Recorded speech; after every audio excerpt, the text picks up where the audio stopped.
Pues muy buenas tardes a todas y todos. Sean bienvenidos a una nueva sesión del Círculo de Estudio Pensamiento Latinoamericano. En esta ocasión vamos a realizar una sesión más de este Círculo de Estudio. El tema que nosotros abordaremos el día de hoy es el tema del lenguaje y la comunicación de masas. Es un tema muy importante que nosotros estamos incluyendo dentro de nuestro temario del Círculo de Estudio y que va a ser desarrollado por el compañero Jesús Alberto, el cual nos va a compartir no solo su experiencia, sino también un contexto social y teórico de esta concepción y el cual podremos discutir posteriormente. Agradecerle a Jesús que nos comparta este conocimiento el día de hoy y que todos los que estamos aquí participando podamos al final hacer algunos comentarios. Así que le dejo la palabra a Jesús para que demos inicio a esta sesión. Adelante, Jesús. Gracias, Fernando, gracias a todas y a todos. Pues, bueno, por principio de cuentas, fue para mí un reto doble porque estábamos en plena temporada, seguimos en plena temporada de teatro. Sus amigos de Teatro Breve, que los están cordialmente invitados, eh, y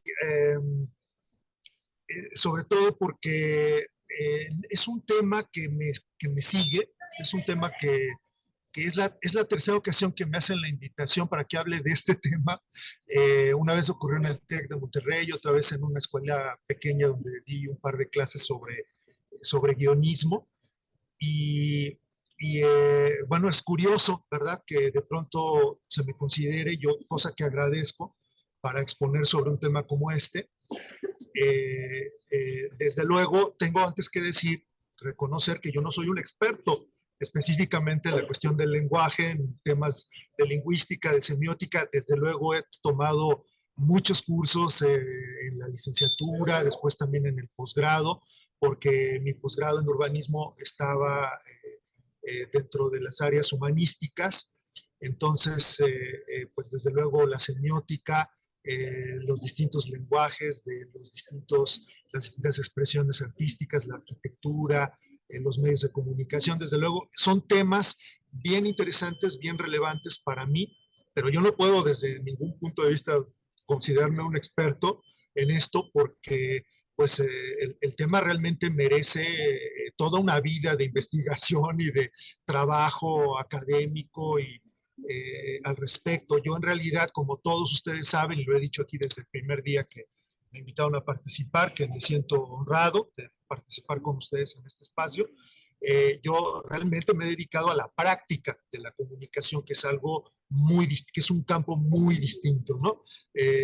Como dramaturgo, como periodista, desde luego utilizo el lenguaje como una herramienta fundamental para expresar ideas, opiniones, emociones, desde luego, pero en muchos casos teorizar demasiado a veces no es tan productivo o tan efectivo en términos creativos, ¿no? O en términos comunicacionales, ¿no? Entonces yo me considero, desde luego, lo soy, un comunicólogo y un comunicador, pero desde ningún punto de vista soy un experto yo en el tema del lenguaje. Entonces, cuando Elia me hizo la invitación, que agradezco, y vi el título de la exposición, dije, bueno, pues ¿qué puedo realmente aportar yo a ese tema, ¿no? Eh, yo solo me quedé con esa breve información que nos compartió Elia, y lo que hice fue hacer una contrapropuesta, ¿no? Digamos, pues, ¿qué les parece si hablamos a través de estas tres lecturas que me parecieron, espero que a ustedes les hayan gustado como a mí, muy reveladoras en cuanto a estos temas? Y yo dije, bueno, voy a llamarle a mi exposición lenguaje, democracia y discriminación, y desde luego como un factor como otra parte muy importante, otra dimensión del fenómeno de la comunicación, la importancia de la comunicación popular. Entonces, las tres lecturas son súper interesantes, yo espero que les hayan gustado. Desde luego, el primero de los autores, bueno, los dos primeros autores fueron convocados, son investigadores que fueron convocados por la CONAPRED para elaborar este libro. en donde se habla sobre lenguaje, democracia, discriminación y otros aspectos. Desde luego, el primero de ellos, su enfoque es, podríamos decir que él es militante de una, o cree en una democracia liberal. Desde luego estoy muy de acuerdo con prácticamente todo lo que dice, excepto con su posición con relación al movimiento zapatista. Quiero dejarlo eso muy claro, pero bueno, desde luego respeto su postura como autor, como investigador, eh, pero para mí creo que también es importante señalarlo. Eh, Luego tenemos algo un poco más, con una visión un tanto más estructuralista, que es el texto sobre lenguaje y discriminación, y el último texto con un punto de vista más, digamos, una base teórica estructural marxista, porque pues, se habla de Freire, se habla de filósofos franceses, lingüistas, eh, que han analizado también el tema de la comunicación política y de la comunicación popular. Pues el investigador que además es un docente de la Universidad de Chile, que nos habla de estas cosas, tiene, digamos, como esta otra visión, ¿no? Entonces, de alguna manera lo que yo pretendo con esto, no voy a hablar de los tres temas a profundidad porque pues, no alcanzaría el tiempo para ello, pero lo que sí pretendo de alguna manera es que pues dejar como resaltados los elementos que me parecen a mí más relevantes de las tres lecturas, con la finalidad de pues dejar esto sobre la mesa para el debate y, digamos, contribuir a poner como una serie, una batería de herramientas o una caja de herramientas que nos pueda a nosotros servir, a nosotros me refiero a ustedes como integrantes de este círculo y a mí y a los simpatizantes y militantes de Morena, para poder pues tener más elementos de juicio sobre estos fenómenos, sobre el tema de la democracia, sobre la importancia que tiene el lenguaje en la política y, y cómo a través del lenguaje también podemos hacer discriminación o podemos hacer distinciones que pueden lesionar de alguna manera los derechos de terceros y desde luego el tema de la comunicación popular como otra batería de herramientas fundamentales para entender ya desde un plano social, eh, incluyendo a los medios de comunicación modernos, cómo funciona, cómo operan también ciertos vehículos que pretenden abrir la discusión a diversos temas, construir un espacio público, pero que en el fondo también establecen una serie de diferencias y de desigualdades que son importantes superar para poder hablar de que verdaderamente se está haciendo una comunicación social en el amplio sentido del término, que incluya a toda la población, que incluya a toda la sociedad y que no deje algunos sectores marginados del debate público y de alguna manera con todo ello, desde luego, pues contribuir a un mejor funcionamiento de nuestra democracia. Nos dice en la primera lectura sobre democracia y discriminación, pues nos habla acerca de una crisis de la democracia, plantea desde luego que estamos en un momento a nivel global en el que la democracia está siendo adoptada en muchos países del mundo, pero al mismo tiempo vemos, como lo hemos hablado en otros debates, que la democracia está debilitada, que surgen partidos nacionalistas o regionalistas que intentan explotar el malestar generado por algunos problemas sociales como el desempleo, como la inseguridad, como la migración. Se han adoptado en algunos países de Europa y de Norteamérica medidas contra los migrantes que conllevan el cierre de las fronteras, crecen los sentimientos xenófobos, la raza, la religión, el lugar de nacimiento pueden llegar a ser considerados también como amenazas, se promueven guerras santas en otras zonas del mundo, contra infieles o a quienes se les llama apóstatas, o por el solo hecho de que pertenecen o profesan una religión distinta. Crece la marginación, crece la exclusión, se promueve el aislamiento de algunos grupos que están sometidos, crecen los partidarios de las autocracias en vez de los partidarios de la democracia, que algunos se están desencantados con la democracia.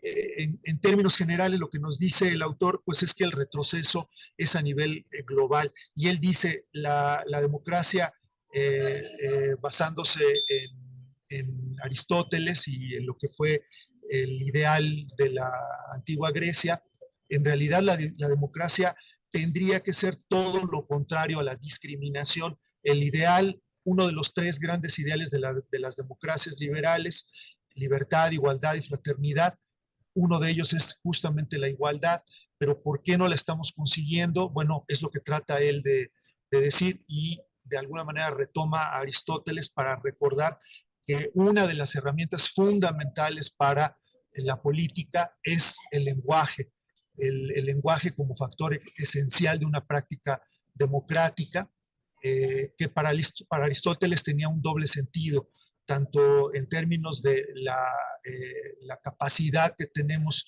de comunicarnos como seres humanos, como la posibilidad que nos da ese lenguaje como un instrumental para conocer el mundo, para entenderlo mejor, a través de nuevas explicaciones. Esto es, pues, lenguaje y razón son dos dimensiones fundamentales de la palabra a la que él se refería como una herramienta fundamental que tiene la política.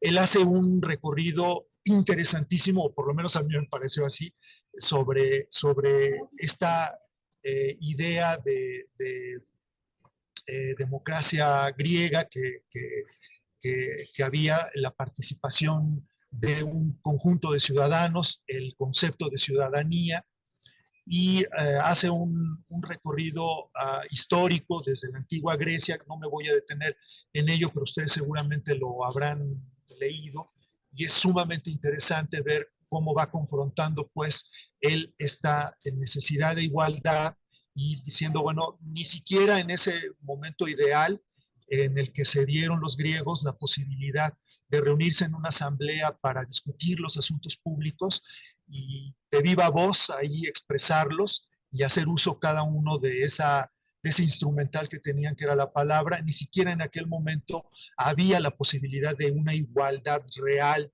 entre todos los individuos, porque había distinciones de clase, distinciones de género, había desde luego la esclavitud que no había sido abolida en aquella época. Entonces ni siquiera en aquel momento era posible la igualdad, y entonces él le preocupa mucho esta condición, este elemento fundamental de la democracia, que es la igualdad, y lo va analizando primero en la antigua Grecia, después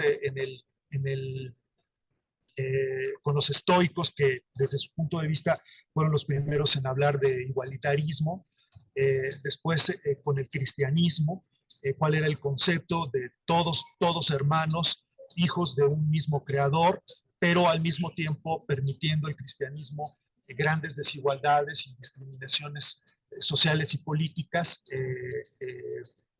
por el hecho de adjudicarse pues que ese reino de iguales no pertenecía a este mundo, no era materializable en este mundo. Después pasa a la Edad Media,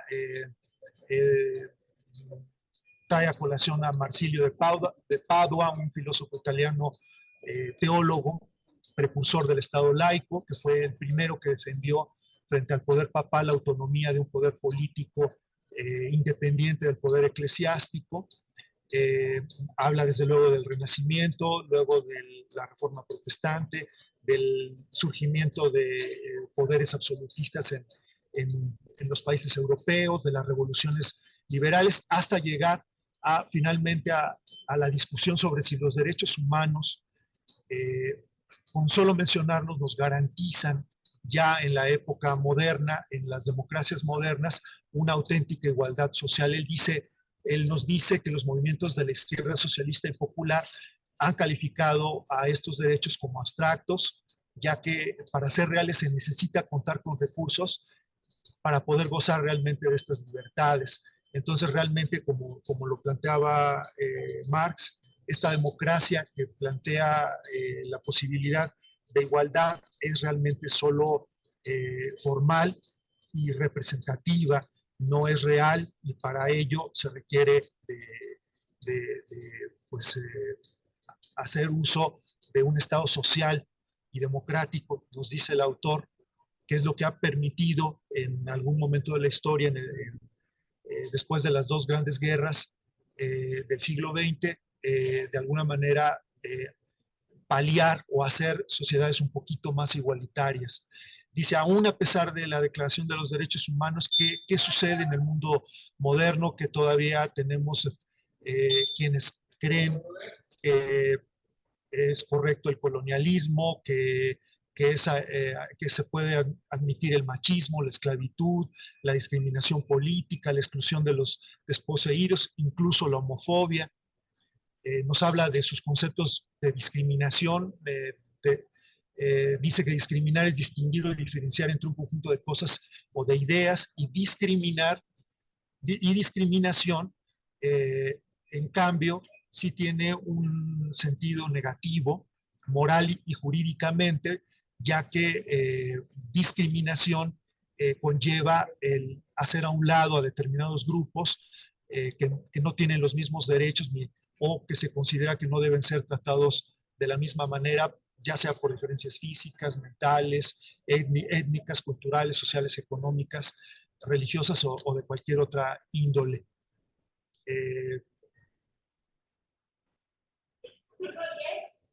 Dice, citando a Norberto Bobbio, que la persistencia de algunas de estas ideas se explica en buena medida por los deseos o por los intereses y las pasiones que satisfacen.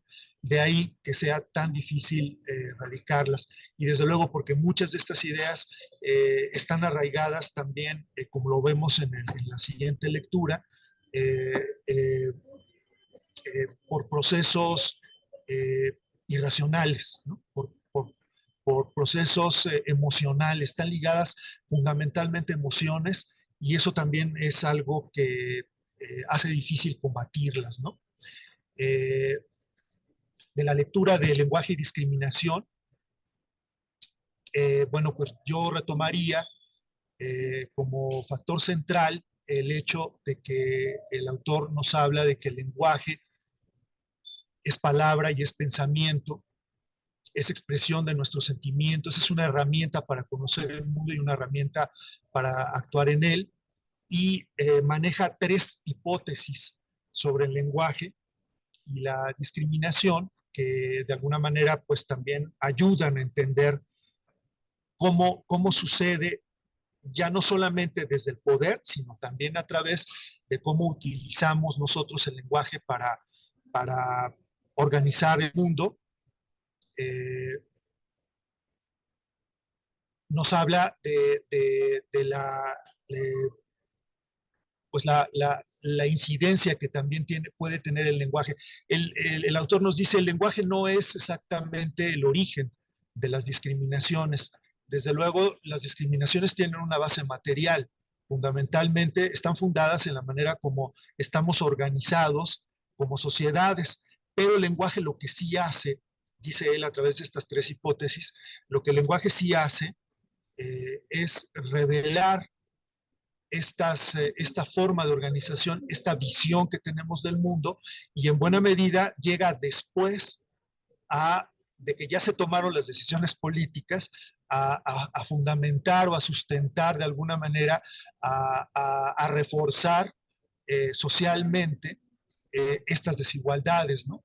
La primera hipótesis nos dice, el poder político tiene la capacidad de definirse a sí mismo y de definir a los demás, aunque el lenguaje no es la única ni la más importante manifestación de discriminación. Otras manifestaciones, por ejemplo, pues son la violencia social, la violencia que vivimos en el ámbito de lo laboral, a veces desafortunadamente también en nuestra familia, la propia intervención del Estado, la intervención de las instituciones sociales, como iglesia, las propias universidades, etcétera.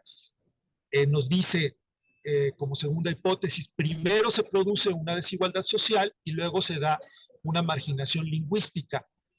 Lo que hace del estudio del lenguaje es que sea útil, es que nos ayuda a revelar esos supuestos y esas formas jerárquicas que comúnmente están ocultas detrás de cómo nombramos las cosas o de los discursos que articulamos para justificar nuestras acciones y nuestras decisiones.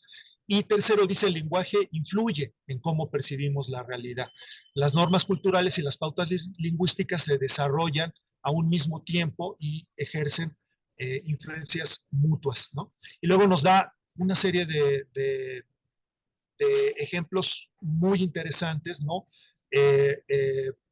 Tomados de la lingüística, de la semiótica, de los estudios estructuralistas, pero ya con una intención mucho más práctica, ¿no? De hacernos reflexionar cómo muchos de los términos que utilizamos ya conllevan en sí mismos una carga discriminatoria o no igualitaria, ¿no? Puede ser el racismo, puede ser que conlleva la palabra, en muchas ocasiones el uso de la palabra indio, el sexismo, que puede conllevar a veces cuando se utiliza en vez de mujer, se le dice a una persona despectivamente vieja, el clasismo, cuando se recurre desde un enorme narcisismo a llamar a otro de nuestros iguales, a decirle naco, ¿no? O el nacionalismo, ¿no? Que también comúnmente lo hace. Habla de los estereotipos como representaciones lingüísticas que también asignan eh, conjuntos más o menos estructurados de creencias a los miembros de una comunidad, ¿no? Puede ser a la comunidad lésbica gay y decir que los homosexuales son cobardes, o decir que las mujeres hablan demasiado, o decir que los mexicanos somos flojos, o decir que todos los políticos son corruptos, o que todos los musulmanes son peligrosos, en fin. Eh, Él va desgranando todas estas formas de tratos discriminatorios o desiguales que en muchas ocasiones incluso pueden llegar a invisibilizar a grupos enteros de la población. Eh, no me detengo tampoco mucho en ello porque son muchas distinciones. Habla pues desde luego desde el lenguaje, utilizando términos de la lingüística para hablar, por ejemplo, de lo que se considera distorsiones del lenguaje, eh, las oraciones, cómo pueden en algún momento ser construidas desde la gramática también. Podemos cometer algunas injusticias o lesionar algún interés personal, interés grupal, por el solo hecho de excluir a las mujeres cuando utilizamos los adjetivos y nos referimos cuando estamos en un grupo al conjunto como utilizando los adjetivos masculinos para hablar genéricamente de todo el grupo y de alguna manera también pues estamos siendo excluyentes con las mujeres. Eh, nos explica cuáles han sido algunas de las soluciones que los lingüistas, los profesores que enseñan gramática han intentado utilizar para corregir o para de alguna manera incluir a estos grupos, corregir estos errores o incluir a estos grupos. Por ejemplo, se han encontrado formas para utilizar oraciones mixtas en las que se menciona a un grupo en donde hay mujeres y hombres o mayoría de mujeres y un solo hombre y justamente nosotros decimos Juan, Marcela, Nora, María se sintieron enfermos, cuando en realidad podríamos decir Juan, Marcela, Nora y María se sintieron enfermas porque hay mayoría de mujeres, ¿no? Un ejemplo que me gustó mucho, que utiliza, por ejemplo, es cuando cuando dice queridas maestras y maestros, dice cuál es la justificación de utilizar queridas en vez de queridos maestros y maestras. Pues el utilizar el adjetivo con el sustantivo más cercano, entonces puedo modificar el orden de la oración, y en vez de decir queridos maestros y maestras, si yo quiero verme incluyente y decir, dado que hay mayoría de mujeres en un grupo, pues expresar esa mayoría eh, con la economía del lenguaje, utilizando la expresión queridas maestras y maestros. En fin, hay el menoscabo semántico, en fin, y una serie de consideraciones que el autor utiliza para decir si hay solución, si hay manera de que a través del lenguaje podamos ser incluyentes y podamos pues considerar al otro con quien estamos interactuando, también desde su propia identidad, ¿no? La tercera lectura que les propuse, el por qué y para qué la comunicación popular de este autor de la Universidad de Chile,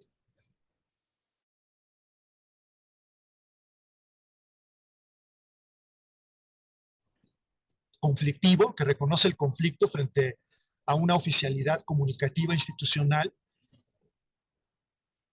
y cuestiona la configuración del espacio público. ¿Por qué puse yo esta lectura al final de esta exposición?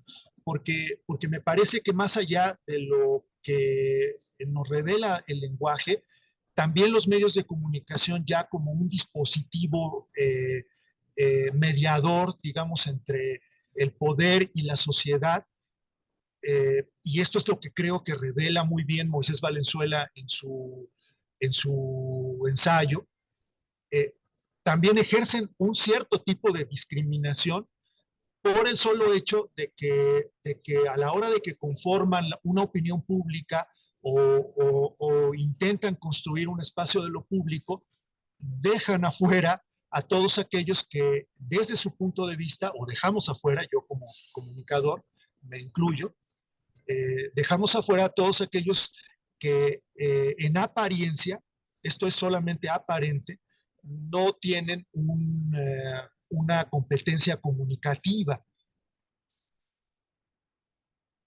Dice Valenzuela, dice aquí, resultaría muy importante, primero que nada, entender que el espacio público lo constituye el poder establecido, pero también la sociedad, también el pueblo.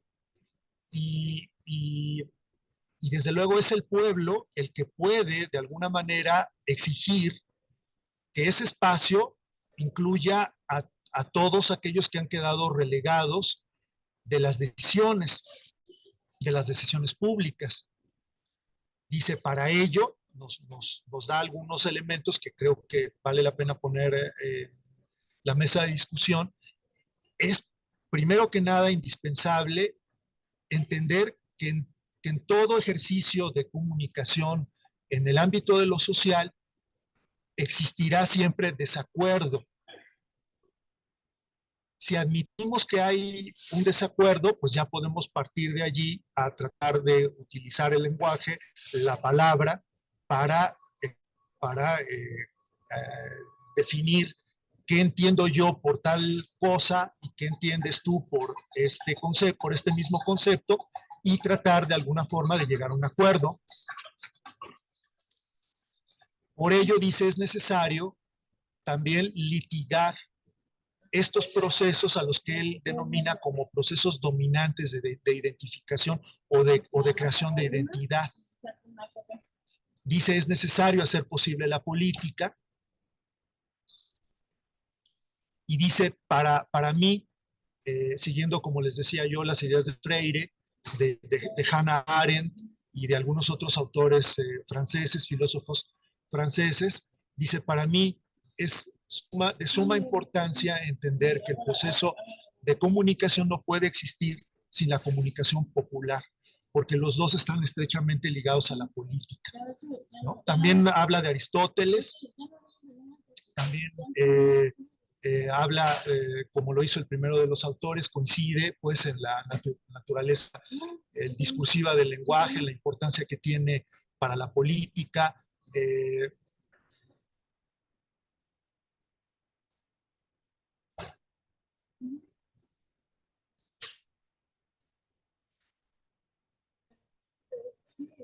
Nos explica, dice que la especialización de los medios de comunicación en el mundo moderno y de sus profesionales, los comunicadores, implican que ellos deben conocer unas técnicas y unos procedimientos para enviar mensajes a una audiencia, así como otras técnicas tendientes a producir determinados cambios en la conducta de las audiencias.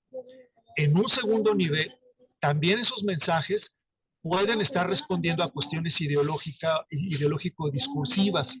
De ahí la importancia de abordar el análisis del discurso y de incluir eh, eh, criterios o mecanismos como el derecho de réplica, como el respeto al individuo, al buen nombre de las personas, etcétera, ¿no? La posibilidad de que haya justamente ese encuentro, ¿no? El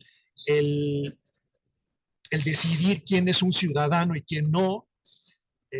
Para él, dice, es muy importante no solamente reconocer la calidad de ciudadanos que tenemos, exigir nuestra posibilidad de participar en el proceso de comunicación, sino además de decidir quiénes participan en ese proceso de comunicación. O sea, una pregunta clave, una pregunta fundamental para el autor es no solamente proponer el espacio de participación y abrirlo a la participación, sino decir quiénes deben participar. Y él hace una distinción que a mí me parece muy interesante entre el pueblo oficial y el pueblo real, o el otro pueblo.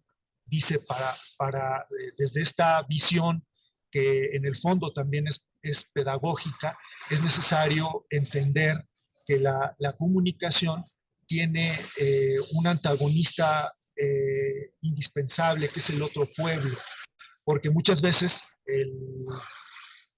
el político o la autoridad tratan de legitimizar o de legitimar sus decisiones en un sector nada más de la sociedad, lo que deja de lado a otros actores que también exigen tener una participación en la toma de decisiones. Por lo tanto, a unos les llama él el pueblo oficial y a otros el otro pueblo, que es el que legitima o interpela esas decisiones, esos discursos que se construyen desde el poder para legitimar las decisiones, ¿no? Dice, la comunicación popular, desde este punto de vista, amplía entonces la noción de opinión pública, yendo más allá de la idea burguesa de que solo un grupo de ilustrados con amplios conocimientos en un campo pueden participar. De alguna manera también aquí retoma Bourdieu cuando habla del capital cultural, del capital lingüístico, y entonces dice, bueno, aquellos que no tienen o que no cuentan con ese capital lingüístico, de todos modos poseen la palabra, de todos modos son hablantes y de todos modos tienen el mismo derecho también de participar de lo público. El tema es que cuando tú, Estado, iglesia o cualquier otra institución, inclusive la empresa pública, defines o decides quién tiene derecho a participar, dejas fuera a todos aquellos que desde tu punto de vista no son competentes, pero ellos también tienen algo muy importante que decir en lo público. Y bueno, si esto además lo trasladamos al análisis del discurso y al tema del lenguaje, pues desde luego también encontramos la posibilidad de un instrumental muy útil, me parece, que no nos deje como pensando que el tema de la desigualdad se resolverá únicamente a partir de leyes, a partir de emitir unas leyes que en apariencia están muy bien estructuradas, que tienen la mejor de las intenciones, pero que en los efectos, en la vida social, realmente no tienen el efecto que se está buscando tener, ¿no? Dice, la democracia debe ser por ello una aceptación fundamental del conflicto y no la supresión del conflicto. Desde luego, quienes plantean que por el hecho de que hay conflicto o confrontación a la hora de establecer dos discursos o dos puntos de vista, esto ya va a impedir que las cosas se solucionen. Desde luego, la visión es contraria, dice, hay que admitir el conflicto, no suprimirlo y encontrar las causas del conflicto, litigarlo o negociarlo entre los distintos grupos y desde luego ello eh, plantea en última instancia lo que Hannah Arendt, que es una de las autoras en las que él se basa para establecer su ensayo, plantea la importancia de la palabra y la importancia de la acción política que van de la mano desde su punto de vista, ¿no? Según esta visión, la desigualdad debería ser vista apenas como una etapa transicional en la que el desacuerdo es la base de la comunicación y de la acción políticas, con miras, desde luego, a la eliminación de dicho desacuerdo, ¿no? Esas son algunas de las ideas que yo quise retomar de las tres lecturas. Discúlpenme si de pronto salté de un tema a otro. Eh, Espero que lo haya hecho de la manera más organizada posible, pero bueno, ustedes también comprenden que son temas interesantes, apasionantes, pero de los cuales yo no tengo una expertise, pero lo hago con la mejor de las intenciones, el compartir estos elementos para que pues se abra una discusión, se abra un debate aquí con ustedes, que seguramente va a ser muy enriquecedor y pues agradezco la oportunidad que me dan de exponerlo y de plantear esta necesidad de una comunicación popular para resolver algunas de las desigualdades que nos implica esta democracia aparente, como le llama uno de los autores, ya ni siquiera es para él representativa o formal, sino es mera apariencia, porque muchas veces los medios de comunicación se encargan de litigar, digamos, para utilizar uno de los términos de uno de los autores, estos eh, temas que son de interés público, pero lo hacen con un reducido grupo de personas a los que nos presentan como especialistas de todos esos temas, pero que en realidad pues deja mucho a la duda de si realmente representan el sentir de toda la sociedad.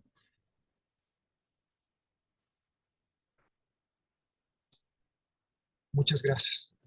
Perdón, estaba buscando el micrófono, pero primero que nada, pues agradecerte, Jesús, agradecer tu exposición. La verdad es que es muy generoso de tu parte para todo el círculo porque sabemos que estás muy ocupado en este momento, la verdad, tienes muchas actividades y que aún así te des un tiempo para estar aquí con nosotros, para compartir tu conocimiento, para exponernos de esta manera. La verdad es que es algo que a nosotros, pues agradecemos mucho y creemos que es muy valioso, la verdad, lo que estás haciendo.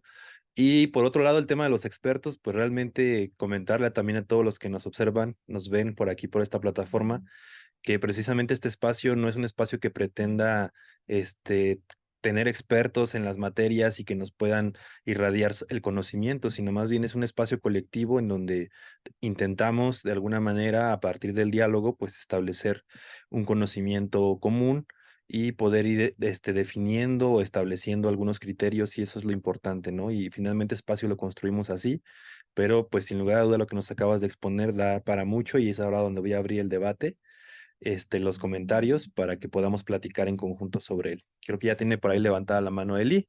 Entonces le dejo la palabra, ya saben que es hasta por 5 minutos más o menos, y en caso de que tengan a lo mejor algún minutito más, creo que no somos suficientes para poder dar ahí algún espacio. Así que adelante, Eli, por favor. Gracias, Fer. Bueno, pues primero agradecer a Jesús el esfuerzo que está haciendo. A mí me parece que ha sido interesante este planteamiento. Como bien dices, la primera lectura está escrita por, si no vi mal, sociólogos y filósofos del lenguaje. O sea, ese es el enfoque. Y creo que hasta Pedro Ugalde, que es doctor en Derecho de la UNAM. Entonces, el abordaje desde ahí es distinto y está bien porque o bueno, o sea, yo no digo que esté viendo mal, sino qué bueno que introducimos estas perspectivas, porque justamente si lo reducimos en términos de una oración, ¿qué hace la lingüística con respecto a la lengua? Pues solo estudia los fenómenos lingüísticos y esa es su tarea. Ya después lo podemos complejizar, pero lo interesante es que primero dejemos esta idea, como bien decía Fernando, de los especialistas, porque estos temas pueden ser abordados desde otros enfoques, ya lo vimos en el texto, y desde otras perspectivas, no necesariamente academicistas. La idea, otra cosa que tenemos que irnos quitando es la idea de que la RAE, la Real Academia o la Academia Mexicana de la Lengua son instituciones normativas, no lo son, son instituciones que tienen su tarea y se crearon para sistematizar los fenómenos lingüísticos y nada más. Nadie puede decir lo contrario. Estoy diciendo algo contundente. No pueden probar lo contrario. No hay ningún estatuto. Y con esto voy a la siguiente determinación, que es, en México no hay un lenguaje oficial. No podemos decir que la lengua oficial sea el español. Pero ¿qué determina esto de la oficialidad? Bueno, nos remontamos a la colonización, que fue un hecho violento, y se impone la lengua del conquistador. Ese fenómeno sintético, sincrético de la lengua produce lo que hoy hablamos, pero no quiere decir que la forma que hoy hablamos sea correcta o incorrecta. Finalmente es un producto histórico y social y es lo que hay. Y como bien decía Jesús, estas formas de discriminación tienen que ver con un discurso hegemónico. ¿Quién está al frente? ¿Y qué conceptos y qué formatos de la lengua quiere que hablemos? Porque entonces si te sales de ahí es cuando viene la discriminación, ¿no? Es interesante cómo lo fue abordando Jesús, porque pensaba yo cuando él hablaba de esta forma discriminatoria, ¿no? De ciertas palabras, léxico o vocabulario, pues yo pensaba inmediatamente en Lorenzo Córdoba y lo asocio directamente a la idea de la democracia, que es lo que también comentaba Jesús. ¿Qué tan democrático puede ser un país en donde los medios de comunicación solo reproducen el discurso oficialista y hegemónico? Eso por un lado. Otro, ¿cómo es posible que quienes están encargados de garantizar la democracia o garantizar la vida de nuestro país social, democrática, participativa, sean personas extremadamente racistas, clasistas, y que no haya habido ninguna consecuencia, que se haya quedado ahí cumpliendo sus 14 o 15 años en ese cargo? O sea, pensar en todo eso, porque son cuestionamientos reales que se dejaron pasar y solamente quedaron como notas, ¿no? Es que es un pleito no se trata de un pleito entre personajes políticos, es el fondo, que las instituciones son tremendamente racistas y son clasistas. Eso es lo que está de fondo. Por eso hemos insistido, o yo he insistido en varias ocasiones, que los gabinetes que se construyen desde la izquierda y desde la 4T deben de dejar de ser blancos, deben de dejar de ponderar a gente, pues sí, con todas las credenciales, doctorados y demás, y que además son gente pues de la élite, academicista, política. Deben de traer gente de todos los estratos, pero sí capaz de resolver esas problemáticas, porque pensemos el daño que le ha hecho personajes como como yo le digo Tatanka Córdoba, que le ha hecho al país, todo el daño que hizo, no solo él, no solo como una persona, sino lo que él representa de su grupo. también como a través de la historia, esto ya es irme un poco fuera del país, pero la hegemonía gringa desde Hollywood ha construido lenguajes y nosotros nos los hemos chutado y los seguimos reproduciendo. A veces es imposible escapar de este avasallamiento de comunicación y de todos estos lenguajes hegemónicos. Pero, por ejemplo, sí existe una palabra y la mayoría de la gente en el mundo reconoce la palabra holocausto para la matanza judía. Pero entonces, ¿cómo le llamamos a las matanzas que han sucedido en África, ¿no? En Ruanda. ¿Cómo le llamamos a los genocidios que suceden en otras latitudes? A esas no les ponemos un nombre y de ese no sabemos. Es más, se oculta la palabra genocidio, se oculta esta idea del asesinato masivo, de la desaparición y extinción de pueblos. Entonces, yo creo que también hay una intención, esa discriminación hegemónica parte de ahí. Empezar a borrar lo que es, empezar a quitar los conceptos para que la gente no lo identifique. Y esa es otra cosa, y con esto concluiría mi participación aquí, es ¿por qué es tan importante el lenguaje? No saber reglas gramaticales, no tener estos grados, sino porque es importante, porque el lenguaje nos construye. El lenguaje nos permite comunicarnos. La comunicación es necesaria entre seres humanos. Y si no logramos describir el problema, es como yéndome hacia la educación popular o a la comunicación popular, si no somos capaces de describir el problema, pues difícilmente vamos a ser capaces de transformarlo. Lo que hacía Freire era mostrar imágenes a los campesinos, no palabras a la hora de alfabetizar. Y ahí era donde empezaba lo complejo y se daban cuenta que la gente sí sabía y podía describir muchas cosas, que la discriminación y la explotación se sienten, ¿no? Bueno, yo terminaría con eso. Gracias. Gracias, Eli. Adelante, Irene, por favor. Sí, bueno, a mí más o menos leí la primera lectura. Eh, Obviamente, bueno, decir dos cosas. Que primero, como decía Eli en este último, pues la forma en la que los seres humanos nos renten, ¿no? Pues vivimos en manada y tenemos que establecer un código de comunicación. Incluso aquellos que no pueden hablar, construyen un lenguaje, ¿no? El de señas o de imágenes o alguna otra forma, porque es una necesidad vital, ¿no? De la existencia de los seres humanos. Entonces, a mí me gusta mucho esta visión que tiene Bolívar Echeverría, porque él plantea que hay dos grandes caminos que van entretejidos, pero son como los pilares de esta forma de reproducirnos. Por supuesto está la producción material de objetos, de cosas, que dependiendo del tipo de cama, del tipo de vestimenta, de los colores, de los materiales, bueno, esa es una forma de comunicación y de reproducción también. De lo social, porque a los niños o niñas se les viste de cierta manera, porque se les da ciertos alimentos a ciertas edades, o sea, todo eso establece códigos, ¿no? de comunicación, incluso temporales, históricos, ¿no? De generación en generación. En fin, es muy rico, muy variado. Pero lo mismo ocurre de la comunicación, ya hablando de este sistema de lenguaje,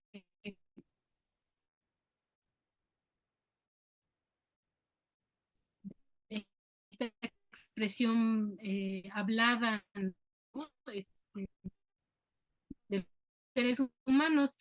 Y también finalmente la comunicación es esta forma de producirnos, como yo también coincido en esto que dice Eric, que social, psicológico, ¿no? Y del desarrollo humano, y que quienes lo practicamos, pues estamos en constante cambio, no radical, pero digamos, tenemos siempre varios. Entonces, porque todo el tiempo nos estamos rehaciendo. Entonces, esto es como, digamos, lo que me gustaría decir de lo del lenguaje. Y aparte, yo cuestiono mucho siempre esta visión de hablar en femenino, porque yo incluso conociendo, ¿no? Ya que en la cultura árabe todo se habla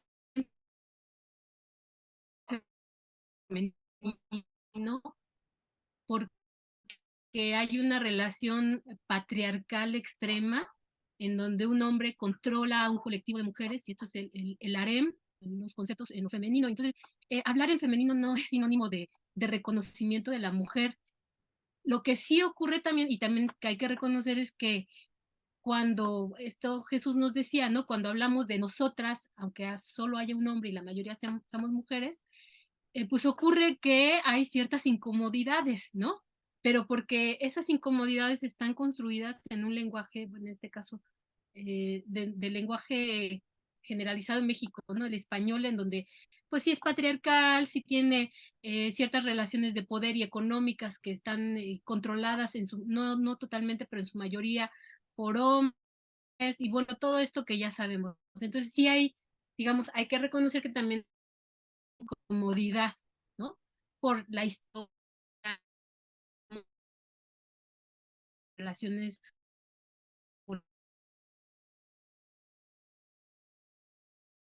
económicas y sociales, psicológicas, reproductivas y sexuales, ¿no? Entonces,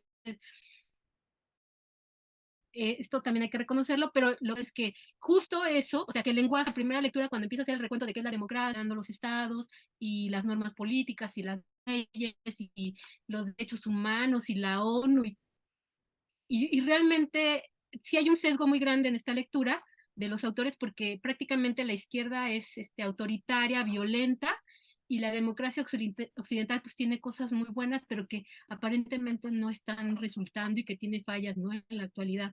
Entonces creo que justo este lenguaje nos está señalando una visión y una forma de querer reproducir la realidad. Entonces, también me gustaría decir que, por ejemplo, ahora que la ONU prácticamente está inservible, y con eso termino, está inservible con respecto al conflicto en Palestina, ¿no? Todos estos asesinatos de niños, mujeres, hombres, y personas inocentes, y que se está cometiendo un crimen, y que la ONU, construida en un aparato aparentemente de la democracia occidental, pues no sirve para nada. Pues la democracia occidental no está mal porque algo no funcionó, sino está mal de origen. Y hay un problema, ¿no? En esta visión de la democracia occidental. Bueno, yo le... Muchas gracias, Irene. Pues me gustaría continuar un poco con lo que comentaba Irene, de, de cómo en la propia lectura se le da un espacio de narrativa, precisamente de narrativa, de comunicación a cada uno de las tradiciones políticas, ¿no? Y en el caso de la izquierda se le dan nada, ¿no? Casi nada.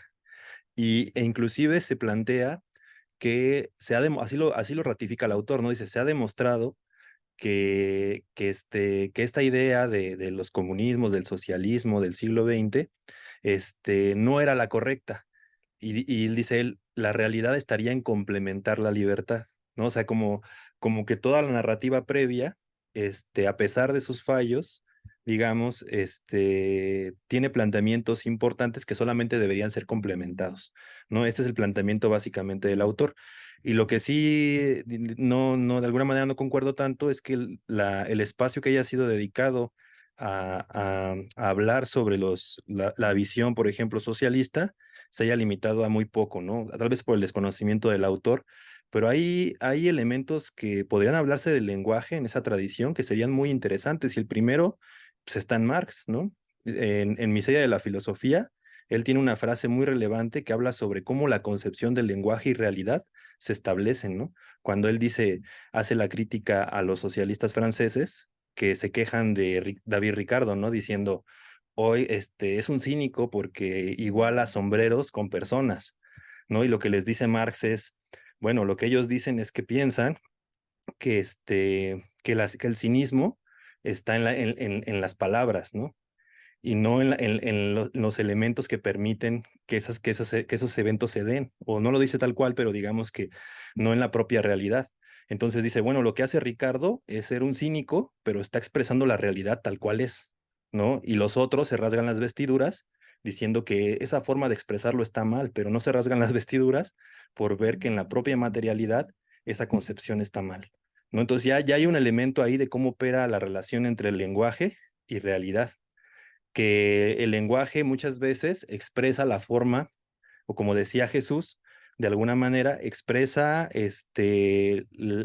una cierta realidad, pero a veces la realidad nos aparece también invertida, Ese es el punto, ¿no? Y me parece que un poco en la lectura se va describiendo cómo fueran esas realidades, lo cual yo comparto, pero tendría que existir a lo mejor algún elemento crítico que pudiera poner en cuestión, ¿no? Cómo operó esa realidad y bajo qué formas.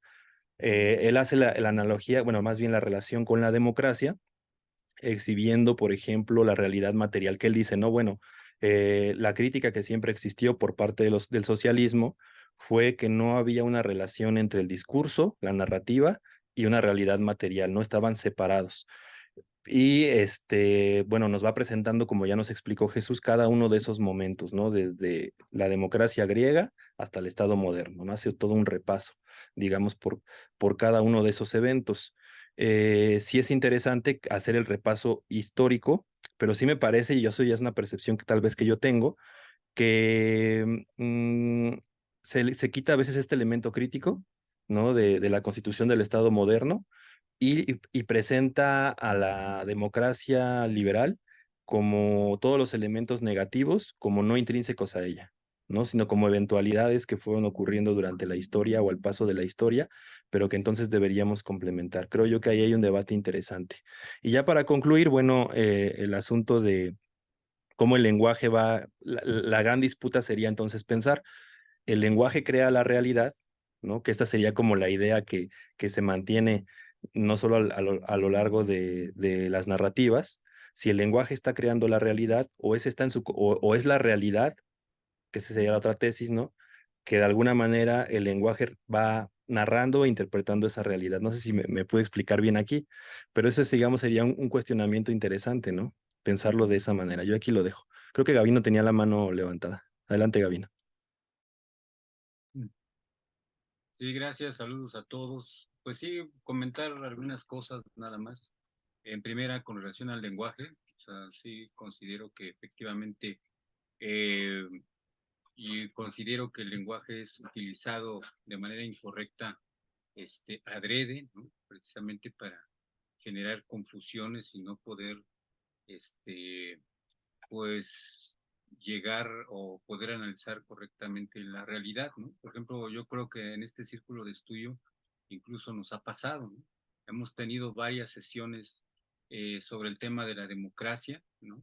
Y bueno, y finalmente, pues los compañeros que defienden el concepto de la democracia, pues plantean que efectivamente es un concepto que no está acabado, pero que es la ruta a seguir, ¿no?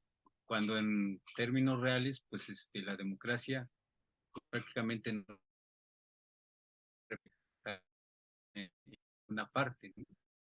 Entonces, e incluso Andrés Manuel, pues lo ha señalado, ¿no? Ya no es, él le está diciendo, pues es que México no era una democracia la que existía, ¿no? Era una cuestión totalitaria, vertical, y bueno, yo creo que eso precisamente pues aclara muchas cosas con respecto a esa discusión, ¿no? O sea, realmente es democracia la que estamos viviendo. Yo coincido con Andrés Manuel de que no es así, ¿no? Por ejemplo, otra cuestión, la palabra libertad, ¿no? Por ejemplo, ahora Javier Milei en Argentina, pues la está usando precisamente como bandera, pues para imponer lo que sería un gobierno totalmente autoritario, vertical y bueno, pues en contra de los intereses de la clase más desprotegida de Argentina, ¿no? Entonces, eso es lo que quería señalar, por un lado. Por el otro, con respecto al otro texto de la comunicación popular, ¿no? Donde se plantea que pues precisamente la comunicación popular pues abrazaría a todos aquellos sectores de la población que están fuera de lo que está considerado como pueblo de manera oficial o como Estado o como gobierno. Con eso, efectivamente, pues de los sectores más marginados, sobre todo económicamente, pues son a los que más se les ha restringido la comunicación, ¿no? O sea, ya lo hemos también comentado en varias sesiones de cómo a los luchadores sociales, a los movimientos sociales, o sea, la gente pues desorganizada, pero que pues está llena de necesidades, pues se les restringe la comunicación o dar a conocer sus demandas o sus peticiones o cómo se está llevando a cabo su proceso, ¿no? Ajá. Entonces, pero es algo que, pues también en este gobierno, en la 4T, pues es algo que yo creo que no se ha podido resolver, porque efectivamente, pues yo veo que la 4T no dialoga pues, con los sectores más marginados, ¿no? Sino que dialoga, pues con las minorías de derecha, ¿no? Las minorías que pues, con el discurso también de las minorías, pues, pues levantan la mano y dicen, pues yo necesito ser oído, yo soy el que necesito ser escuchado ahora, ¿no? Yo soy el que tengo que ser tomado en cuenta, ¿no? Si no es así, pues entonces estamos hablando de que el gobierno de la 4T, pues es un gobierno autoritario, es un gobierno vertical, ¿no? Y bueno, y finalmente, pues yo veo que se establece este diálogo, ¿no? O sea, que la 4T pues solo escucha pues a estas minorías privilegiados que ahora no están en el poder, ajá, o que parte de ellos no están en el poder, pero no a los sectores pues más rezagados económicamente. Obviamente, pues que la 4T ha respondido a través de políticas públicas a esos sectores, ajá, que bueno, ahí también me cabría plantear la duda de pues cómo llegó a eso, ¿no? ¿Cómo fue que Andrés Manuel llegó a responder en ese sentido y con esas políticas públicas? Y habría que cuestionarse que si fue dialogando con las organizaciones sociales o si fue a través de los recorridos que hizo y de lo que él pudo observar, o si fue a través de sus asesores que llegó a esto, ¿no? O si fue una combinación de todo esto. Pero yo creo que actualmente ese diálogo está roto, ¿no? O sea, no existe. Y bueno, tan es así que, por ejemplo, los periodistas pues más consecuentes o más independientes, al momento en que van a las mañaneras, pues no son escuchados, no son tomados en cuenta, ¿no? O sea, o son minimizados, y a pesar de que están haciendo señalamientos muy puntuales de que en tales estados de la República pueden llegar a suceder tales cosas si no son atendidas, ¿no? Bueno, le dejo esto y le continúo en la próxima intervención. Gracias. Gracias, Gabino. No sé si Eli quieras hacer algún comentario, Irene. Sí, pero sería para una segunda ronda. No sé si Ale quiere comentar algo. Sí, Ale también. Si quieres comentar, hacer algún comentario. Ok. ¿Me permiten tantito? Sí, sí quiero comentar algo Adelante, Ale. muy breve. Sí, dame un minuto. Es que estoy, para no que no se corte la intervención. Primero saludarlos. Quiero decirles que espero me escuchen. Soy un fan silencioso y los estoy escuchando muy atentamente. Tengo que decirles que no acabé las lecturas. Es algo que tengo que compartirlos, pero sin embargo me llevo una reflexión de lo que estamos platicando de la comunicación hacia las masas. ¿Cómo se comunican hoy los jóvenes en día? ¿Cómo interfiere las redes, por ejemplo, las redes, lo que son las redes sociales, lo mañoso que están las redes sociales, ¿sí? Y cómo estar fuera de las redes sociales te da otra perspectiva, no solo del quehacer político, sino de la vida en general. Quiero compartirles lo liberador y lo importante que es el libro como tal, ¿no? ¿Por qué? Porque cuando tú lees, hay un proceso dialéctico, proceso constante de contraste en lo que, cómo se comunican hoy las masas hoy en día por medio de las redes y el libro. ¿Por qué? Porque por más inteligente que sea tu aparato, por más afinado que esté el algoritmo dentro de las redes y de la masificación, no se puede meter a tu cabeza, ¿no? O sea, no puedes saber lo que tú estás leyendo. Lo que nos pareciera algo tan sencillo como lo que es leer, agarrar un libro de tu librero y leerlo y transportarlo al tiempo actual, no se puede masificar, no te pueden robar tus patrones de consumo, ¿sí? Y eso fue lo que me pasó empecé a leerlas y la verdad es que me clavé, empecé a buscar conceptos que no entiendo en la compu y me empezaron a minar de una manera impresionante. Entonces eso fue lo que me pasó con estas lecturas esta semana, que nos hicieron favor de compartir. Y quiero decirles lo agradecido que estoy por el filtro que hacen a las lecturas. Es un trabajo impresionante, de verdad. en lugar de estar leyendo muchísimas cosas, mandan y la verdad es que mm, no puedo concretar en este momento la cantidad de cosas que tengo en la cabeza. Solo les quiero agradecer, mencionar lo importante, lo liberador que es el libro, cómo te cambia el horizonte social leer en el transporte, ¿sí? Y cómo te aísla el teletrabajo de las masas. Sí, el hecho de no salir de tu casa, el hecho de no contrastar la realidad y estar constantemente conectado al Internet, esto que es una herramienta maravillosa, pero como toda herramienta tiene que tener límites y usarse de manera adecuada. Y venía a lo de las masas, regresando, me parece impresionante la cantidad de tiempo que pasa la gente ya en el teléfono en el transporte. Yo veía antes que la gente tejía, que la gente leía, todo el mundo está pegado al teléfono y me parece de verdad impresionante. Solo era este breve comentario. Muchas gracias. Gracias, Ale. Le paso la palabra a Jesús, por favor. Adelante, Jesús. Pues sí, muchas gracias. Pues eh, yo sigo aprendiendo. Lo único que puedo decirles que en todo momento este tema, así como lo acaba de decir el compañero, eh, es muy enriquecedor. Eh, Desde luego, Elia tiene una idea muy clara, que fue quien propuso finalmente el proyecto, el tema de estos temas, de estas cosas, de estas cuestiones.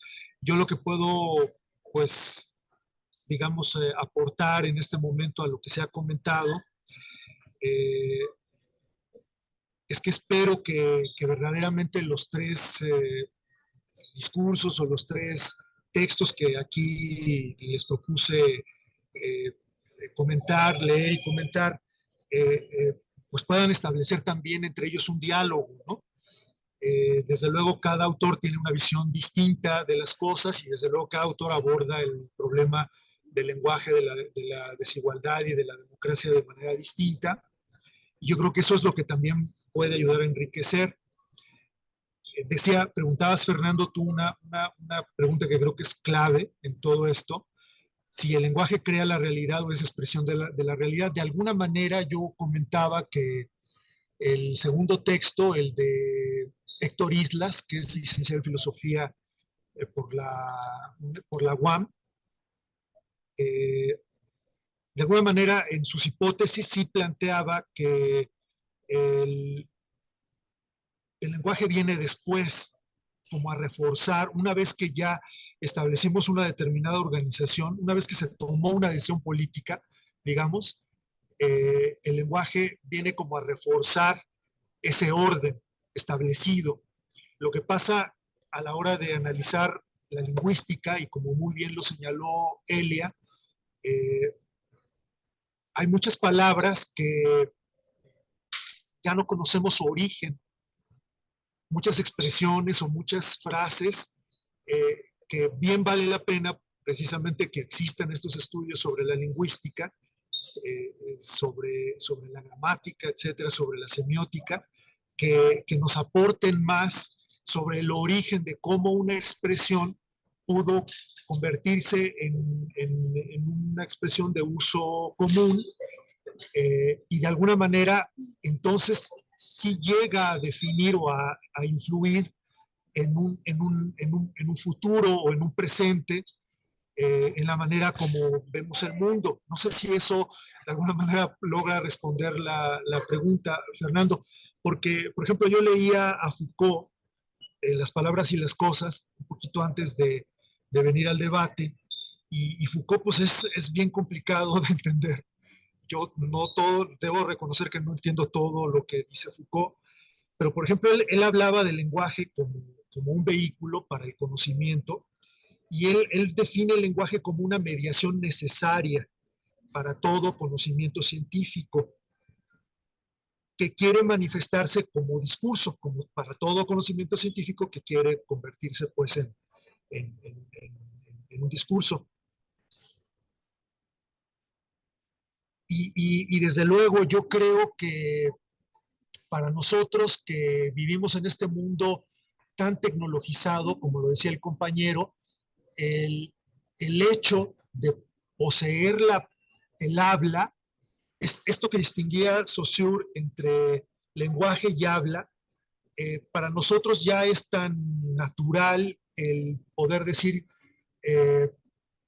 una frase, el poder comunicarnos, el poder salir a la calle y ver el periódico, el poder encender la televisión, la computadora, recibir un mensaje ahora a través de WhatsApp en el celular.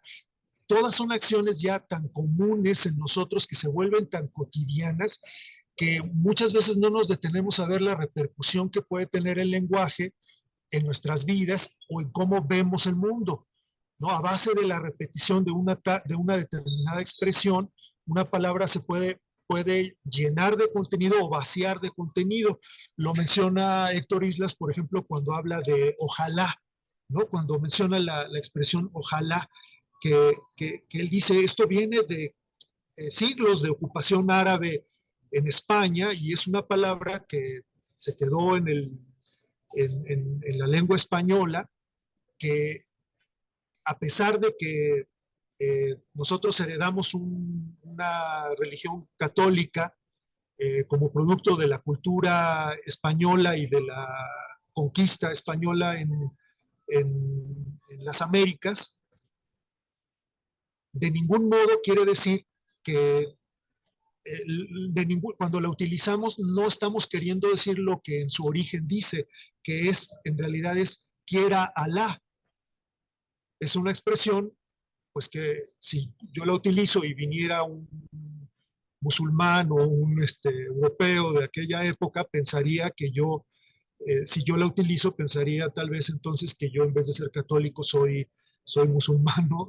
Yo creo que esa palabra se vació de contenido en algún momento y quedó únicamente como una expresión útil para decir, para nombrar algo, pero, pero sí hay otras expresiones que pueden tener otra repercusión mucho más directa, mucho más inmediata en nuestro entorno, como por ejemplo cuando dice Héctor Islas, utilizamos palabras que pueden tener algún contenido despectivo para referirnos a un grupo de la sociedad. Por ejemplo, a una persona con discapacidad le llamamos minusválido, le decimos incapacitado, lisiado, subnormal. Bueno, hay cualquier cantidad de expresiones porque nuestro lenguaje es rico en expresiones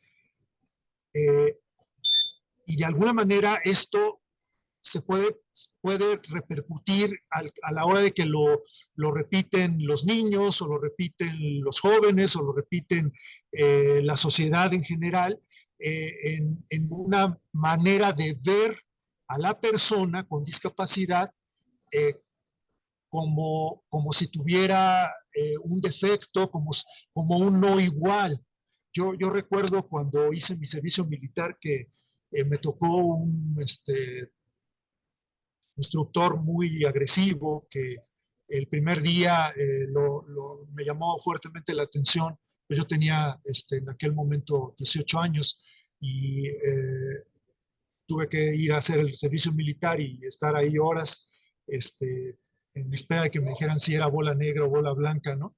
Y, y llegó, recuerdo, este instructor y en algún momento enojado todo el tiempo y dando órdenes todo el tiempo y expresando con malas expresiones dirigiéndose a los jóvenes, algo que a mí me molestó muchísimo porque yo había tenido un instructor en la escuela secundaria que era un tipo extraordinario y que jamás se refirió a mí de manera despectiva ni agresiva.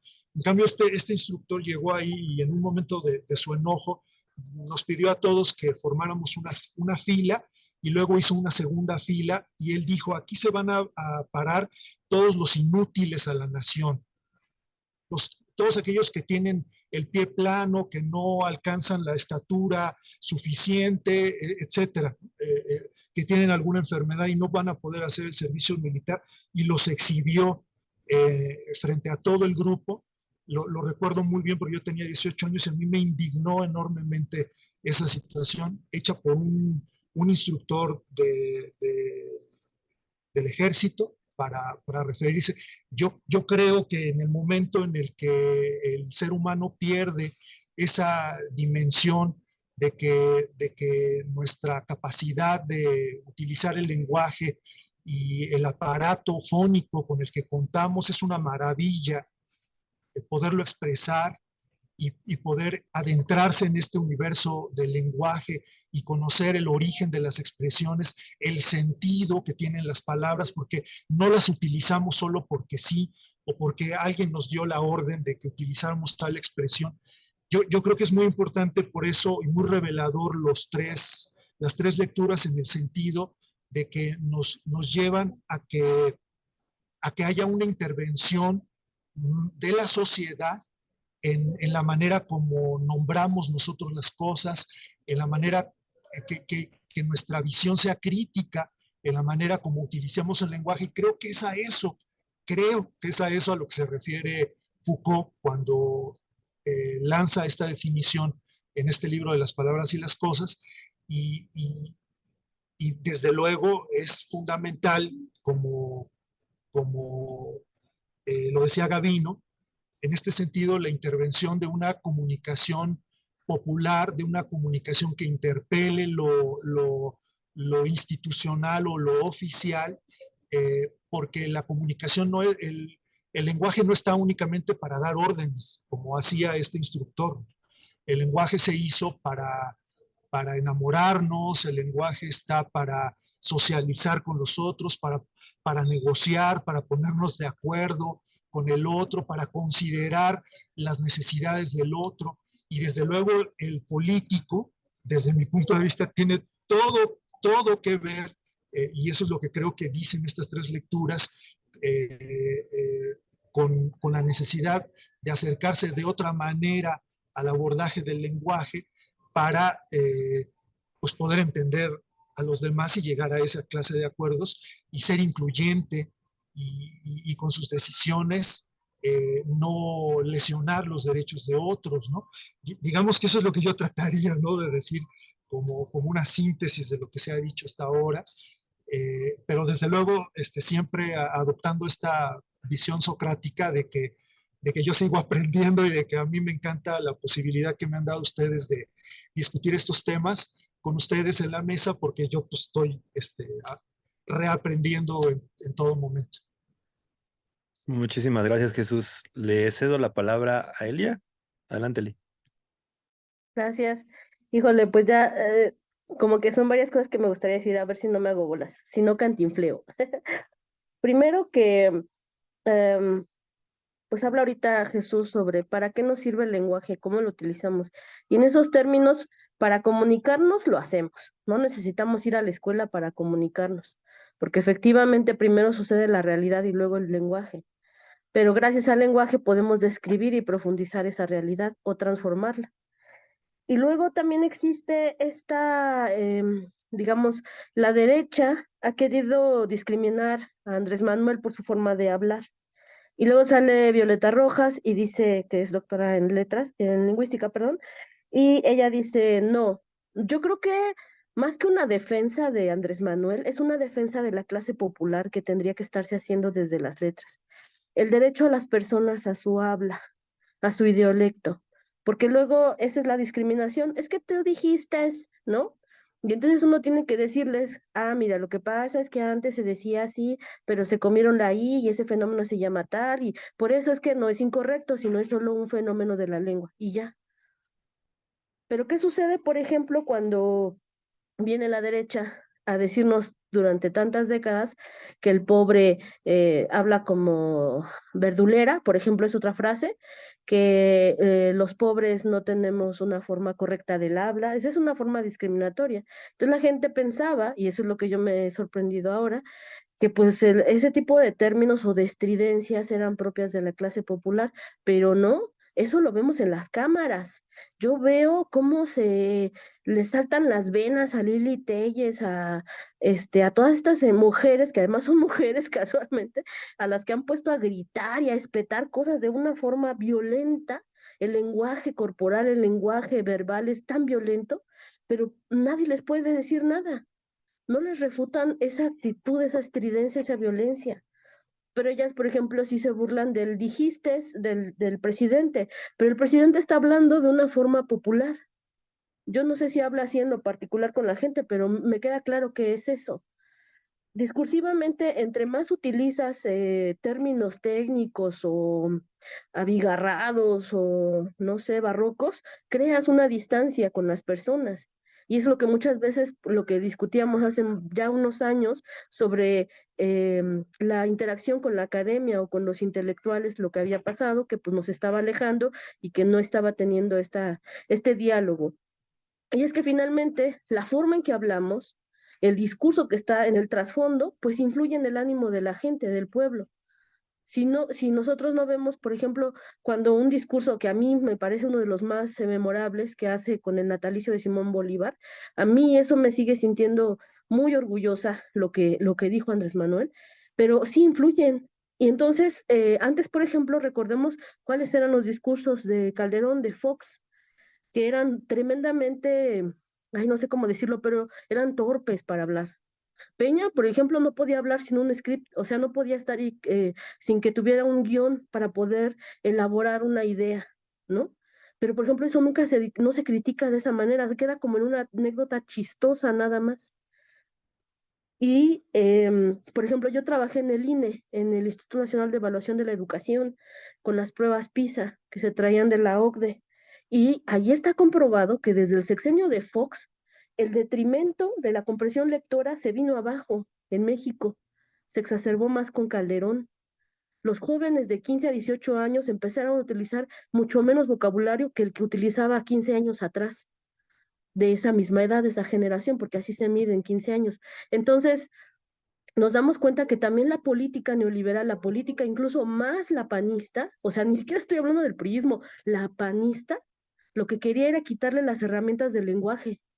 Y hoy en día la medición es bajísima del lenguaje, del vocabulario que se utiliza entre los jóvenes, en comparación de otra generación de hace 20, 30 años, por ejemplo. Entonces hay una intención de quitarnos la posibilidad de comunicarnos, de tener esa riqueza. Por eso la comunicación popular es importante. Para mí Andrés Manuel es un comunicador popular muy eficaz, muy eficiente. Ahora, por ejemplo, ya nada más para cerrar, yo diría esto que decía Jesús sobre Saussure y cómo se va creando los significados de las palabras. Bueno, finalmente, una palabra, a lo mejor de manera histórica, hay que saber que su significado es arbitrario. No cada partícula de la letra dice, ah, es que la A venía de tal cosa, forma. No es pictograma como el japonés, ideograma. Son arbitrarios los significados. Entonces, a través de la historia van cambiando. E incluso en un momento concreto, esa palabra puede tener diferentes significados en diferentes contextos. A eso se le llama polisemia, pero lo de menos es cómo se le llama. Es el hecho de que debe tener un contexto lo que estamos diciendo para poder ser comprensible. Entonces, el español es muy rico en eso, ¿no? Digamos que yo me emocionaría con esa parte, pero sí diría que es importante señalar las cosas que existen y de la forma que podamos hacerlo, sin ser expertos.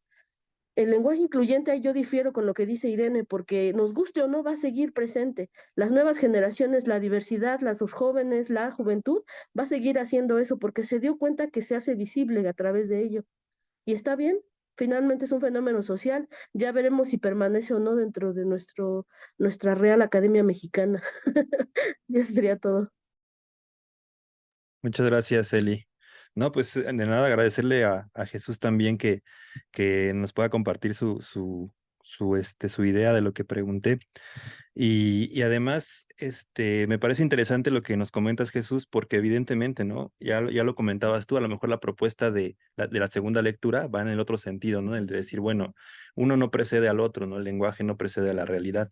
Sin embargo, agrega un elemento interesante, ¿no? Que tanto el lenguaje influye también más que yo diría que en crear, influye en acentuar esa realidad o una realidad existente, ¿no? O en que se difunda de manera más amplia o que se vuelva un sentido común, que eso todavía, digamos, sería un proceso de análisis interesante, ¿no? ¿Qué tanto esas narrativas, que digamos son palabras, como tú lo dices, pero que esas palabras expresan una idea de mundo que nosotros tenemos y que después se van de alguna manera dispersando, ¿no? Alrededor de la sociedad como sentido común. Y cómo cuando se dispersan como sentido común, también hay una intención política en ello, ¿no? Y ya pasándolo al tema de los medios de comunicación, cómo esa intención política va a adquirir diversas narrativas, ¿no? Ciertas palabras específicas que nos evocan de alguna manera algún tipo de sentimiento o que nos evocan algún tipo de idea en general que de alguna manera van creciendo y van comunicando, ¿no? Ante esta hegemonización de las ideas o una forma hegemónica de presentar las ideas, ahí es donde ya, digamos, entraría el tercer texto que nos diste, que tiene que ver con la comunicación popular, es decir, cómo establecer una mirada crítica a una narrativa existente, ¿no? Que esa narrativa muchas veces puede derivar, como ya lo vimos en la primera parte, no solo en una desigualdad, ¿no? Sino también de alguna manera en discriminación. Y esa discriminación que va a tener, digamos, una base material, evidentemente, pero también va a tener una narrativa, una idea que la va a hacer perdurar en el tiempo, creo yo. Esa discriminación, pues evidentemente puede terminar de manera hasta fatal, ¿no? Ya en algún momento aquí tuvimos la sesión me parece que fue de Irene, donde hablaba del tema del genocidio, ¿no?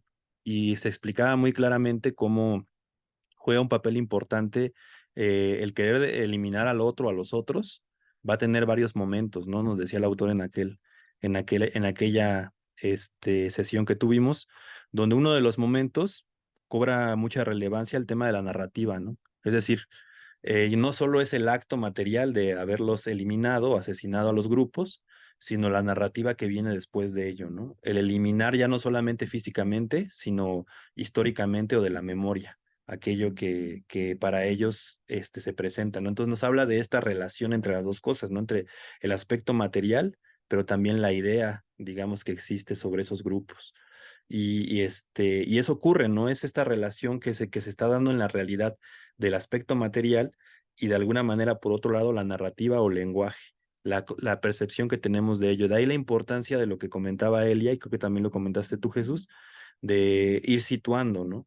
Ir dejando menos ambiguos los conceptos, ¿no? Cuando hablamos de libertad, ¿a qué tipo de libertad nos estamos refiriendo? ¿Cómo podemos establecer esa idea de libertad o cómo podemos establecer esa idea de democracia para irla de alguna manera, no solo argumentando, sino irla delimitando y delineando hacia lo que nosotros concebimos, ¿no? Y a partir de esa concepción, entonces sí poder establecer un diálogo, porque de lo contrario ese diálogo pues se vuelve imposible, ¿no? Y retomando un poco lo de la tercera lectura de Freire, pues evidentemente para Freire es eso, ¿no? La realidad, digamos, es intermediada por el propio diálogo, el lenguaje, ¿no?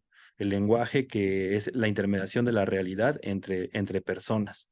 Eso me parece muy, muy interesante porque ya no solo es la intención de entablar un diálogo o una comunicación, sino que ese diálogo y comunicación derive en un proceso de transformación. Es decir, realmente estamos de acuerdo con la realidad que tenemos, grupal, no solamente individual, y si esa realidad que tenemos no estamos de acuerdo, ¿cómo podemos establecer un diálogo, un proceso de comunicación que nos permita organizar de otra manera esa realidad? Creo yo que ahí hay un despliegue interesante. Y cómo también, sin ser de alguna manera ingenuos, alrededor de eso operan una serie de medios de comunicación, de otras intenciones políticas que están presentes dentro de esa configuración de la realidad y que también mediante su narrativa intentan de alguna manera moldear o establecer una narrativa sobre esa realidad, ¿no? Y ahí es donde también adquiere un cuerpo material esa narrativa porque también hay instituciones, ¿no? O sea, instituciones sociales, y ya decías tú, por ejemplo, la iglesia, ¿no? El propio Estado, la empresa pública, ¿no?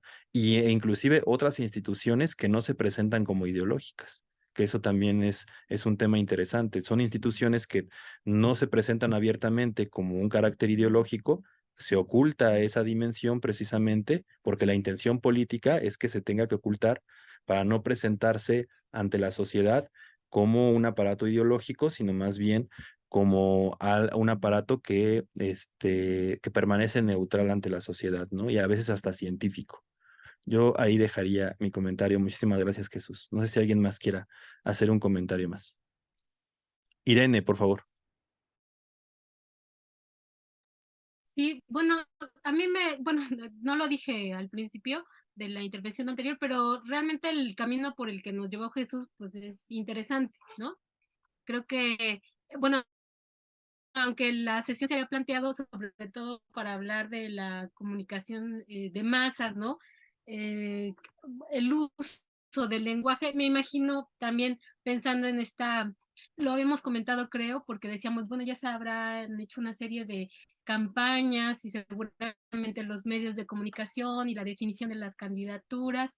Y entonces recuerdo que en ese momento dijimos, bueno, es pertinente hablar de este tema del lenguaje y de la comunicación de masas. Eso es lo que yo recuerdo. Entonces, el camino por el que eh, eh, ok, perdón, y es que salió algo en la pantalla. Y entonces, ahorita que Jesús nos está planteando, por ejemplo, este tema de volver a discutir el término de la democracia, de hablar de la discriminación y bueno, finalmente de esta lectura, ¿no? De la comunicación popular, ¿no? Del lenguaje popular y todo esto, bueno, nos obliga a hablar de ciertas cosas, ¿no? Primero que, bueno, durante este proceso que ya vivimos de campañas, ¿no? Y que ya un poco hemos estado dando vueltas sobre este tema de qué es lo que se quiere comunicar, de cómo se usan los términos, las intenciones políticas, qué es lo que hay detrás de todos estos procesos de comunicación, ¿no? Todo esto que me parece que es lo que hemos estado un poco discutiendo en estos minutos. Y, pero también hay que tomar en cuenta algo, que no nada más tiene que ver con el proceso de comunicación, sino con las condiciones materiales del mismo, ¿no? Toda la revolución tecnológica, esto que ya nos decía Alex, ¿no? Vas en el metro y ya nadie habla con nadie, ¿no? Antes, por lo menos, sobre todo las señoras grandes, ¿no? Que siempre, casi siempre, yo recuerdo mucho en el transporte, entablaban comunicación con las mujeres jóvenes de, ay, hace mucho calor, ¿verdad?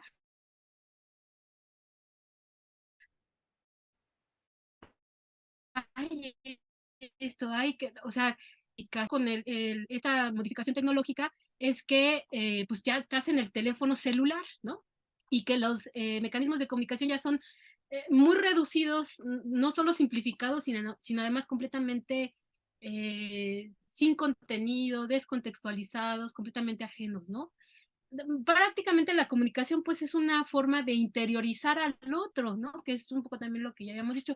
Hay un texto que ya y luego si lo quieren ver, este libro de La modernidad de lo barroco de Bolívar, el primer texto habla de la Malinche, ¿no? Y la función que tuvo, bueno, le dice la Malinche, ¿no? Y la lengua, así lo titula Bolívar Echeverría y habla cómo hizo un intento en lo individual y también y creo que un intento histórico de compaginar dos formas de ser de humanidad en el mundo, la europea y en este caso una parte de la americana. Entonces es un texto muy bonito, no lo voy a exponer aquí, pero un poco tiene que ver con esto que hemos estado discutiendo de cómo al establecer un mecanismo de comunicación, pues estamos interpelando al otro y tratando también de influir, pues, cuando nosotros ahorita mismo estamos compartiendo ideas, pues de alguna manera están cuestionando nuestra propia concepción. Desataron todos estos del texto es que Jesús nos de la comunicación oficial, que yo más bien ahí precisaría y diría que son, en el caso actual de México, tiene que ver con una comunicación no oficialista, sino de los grupos hegemónicos de poder y que contienen y que son dueños de los medios de comunicación y que anteriormente, antes de la 4T, fueron también ¿no? de la parte del gobierno estatal, ¿no? De los estados y de oficialista, ¿no? Toda la construcción del PRI se basó en esta comunicación de masas a partir de la CNC, de la CTM, ¿no? A las masas populares, pero del 8 fue una expresión de eso, ¿no? Y muchos medios de comunicación que se expandían hacia las masas y que mostraban una forma de existencia política, ¿no? Bueno, ya se me acabó el tiempo, pero y en la actualidad también vemos que ya no es esta configuración, que el oficialismo ya no tiene los medios de comunicación, pero que hay otras formas que reproducen el lenguaje oficialista o del Estado, de la 4T. Por ejemplo, yo quiero llamar la atención sobre Vicente Serrano, ¿no? Que son comunicaciones de masas, tiene realmente una comunicación impresionante entre la gente, entre lo más popular, pero que rebaja mucho el lenguaje y la discusión y muchas cosas, ¿no? Es muy cuestionable, ¿no? Este tipo de comunicación de masas. Y que siguen apareciendo o se sigue reproduciendo machismo, discriminación, violencia verbal, o sea, ya nada más terminaría con esto, entonces, porque a mí justo lo que me gustó, digamos, de esta iniciativa de Jesús, ¿no? De sacarnos de este contexto, ¿no? De hacia dónde íbamos, pero que en el centro nos está cuestionando pues lo que está ocurriendo en México y los fenómenos de comunicación que en este caso del 4T son muy interesantes, ¿no? Ya un poco él había abordado esto. Muchas gracias, Irene. Y nada, es un comentario rápido porque precisamente lo que voy a comentar va relacionado con lo que decía Irene. Irene comentaba cómo la nueva forma en que se manifiestan los medios de comunicación, ¿no? Sobre todo los no tradicionales en el contexto de la 4T, por ejemplo.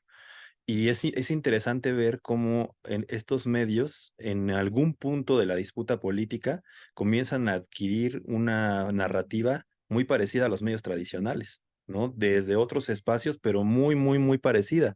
Y quería poner como ejemplo lo que pasó con la definición de la Ciudad de México. Es bien interesante ver, alguien hizo por ahí el ejercicio que puso todas las portadas de los medios el día de ayer, todas, ¿no? Desde Milenio hasta La Jornada. Y en cada una de ellas, la manifestación era muy específica. La invalidación de Clara Brugada por todos los medios, así de manera casi con distintos matices, pero básicamente la línea era esa, de parte de todos. Obviamente, estas portadas, que nada más son una imagen, fueron acompañadas de toda una narrativa de, digamos, de los medios de comunicación alternativos que están a favor de la 4T, muchos de ellos. Es decir, vimos como toda una estrategia que fue cuadrando desde los medios tradicionales, que de alguna manera tenían una intención de que quedara Harfush, pero también de los medios no tradicionales que están con la 4T, pero que su narrativa fue tirando hacia allá, ¿no? Y hablábamos de cómo estas narrativas, el uso de qué tipo de lenguaje va creando una forma de comunicación. Y lo decíamos, lo comentaba hace rato, ¿no? Como la idea que se está generando actualmente o la que quieren generar es que de la idea de caballerosidad, ¿no?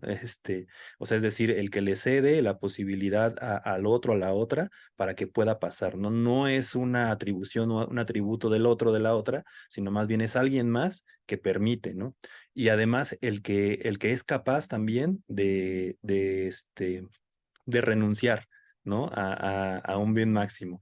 Entonces, es decir, toda esta narrativa, todo este uso del lenguaje va configurando a un personaje que está alejado de la realidad, ¿no? Porque antes de esa contienda vimos todo cómo el aparato, pero también él y su forma, y lo que él hizo, digamos, en su propia historia, no corresponde a esa figura que se está queriendo presentar actualmente, ¿no?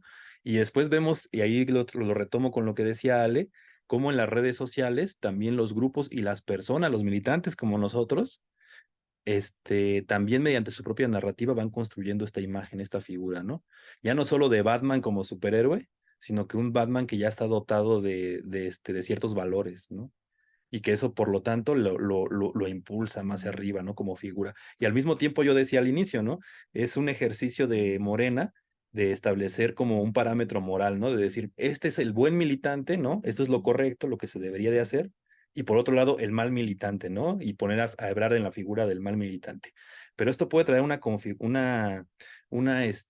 digamos, idea errónea de decir que cualquier tema crítico o cualquier persona que por más que sean valiosos sus aportes, Si hace una crítica o si está en contra de un proceso, inmediatamente se le puede invalidar.